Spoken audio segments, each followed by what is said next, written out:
તારીખ 1/12/24 રોજ રાત્રિના 9 વાગ્યાની આસપાસ ભગવતીપરા રેલવે બ્રિજ પાસે રેલવે ટ્રેક પર ફરિયાદી હતા હાર્દિક નટુભાઈ ચૌહાણ, જેઓ જઈ રહ્યા હતા પોતાના ઘરે, ત્યારે આ આરોપીઓ દ્વારા એની પાસે મસાલો માંગવામાં આવ્યો કે માવો દે, જેથી આરોપીએ માવો આપવાની ના પાડતા આરોપીને છરીના ગાજીને એના પેટમાં ઈજાઓ કરી અને ત્યાંથી ભાગી ગયેલા.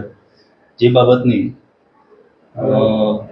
એમના બેન માસીની દીકરી છે, જે એમની ફરિયાદ લેતા BNS કલમ 109(1) મુજબ ફરિયાદ દાખલ કરવામાં આવેલી.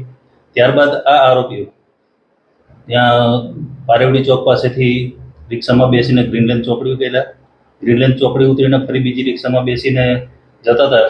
એ દરમિયાન કરણાભાઈ ગાર્ડન પાસે સામે રિક્ષામાં વધારે પેસેન્જર હોય, જેથી રિક્ષાવાળાએ કીધું કે વધારે પેસેન્જર છે તો ઉતરી જાવ, એટલે આ લોકોને ઉતારી દીધેલા.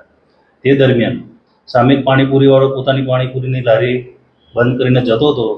તે દરમિયાન આ આરોપીઓએ એની પાસે પાણીપુરીની માંગણી કરી, અમને પાણીપુરી ખવડાવે.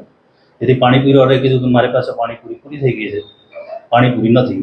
પછી જેથી એને છરી બતાવી અને એની પાસે જે હતો એ આપી દીધો. એના ખિસ્સામાંથી 1500 રૂપિયા અને એનો મોબાઈલ લૂંટી લીધેલો અને એને ત્યાં છરી મારી અને પછી આગળ ગયા. સામે જતા એક બીજા હિતેશભાઈ ડાંગર હતા, એને પણ રોકી અને છરી બતાવીને કીધું કે ભાઈ જે હોય તારી પાસેથી આપી દે. તો એની પાસેથી 10,000 રૂપિયા અને એક મોબાઈલ લઈ લીધેલો અને એને પણ છરી મારી. ત્યારબાદ આ લોકો લઈને નીકળે દરમિયાન હિતેશભાઈ બૂમાબૂમ કરી કે અમને લૂંટ્યા બૂમ મારતા સામે 7-8 છોકરાઓ બેઠેલા હતા. એમને પકડવા માટે દોડ્યા, પકડવા માટે પ્રયાસ કર્યો. તે દરમિયાન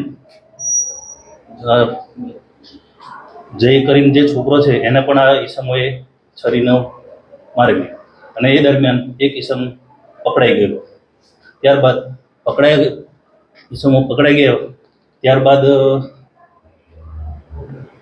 પોલીસ સ્ટેશનના ડિસ્ટાફ તેમજ ટીમો બનાવી અને આ આરોપીને ધરપકડ કરવામાં આવેલ છે, જેમાં 3 આરોપી છે અને એક કાયદાના સંઘર્ષમાં આવેલ કિસ્સો છે.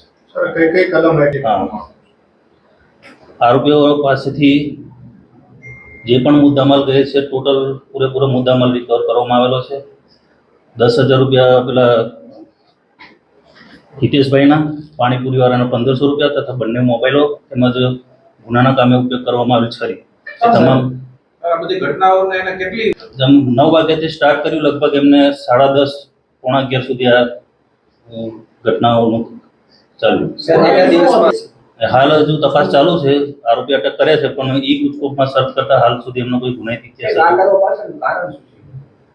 બસ લૂંટો જ કરવાનો ને એ કરવાનું.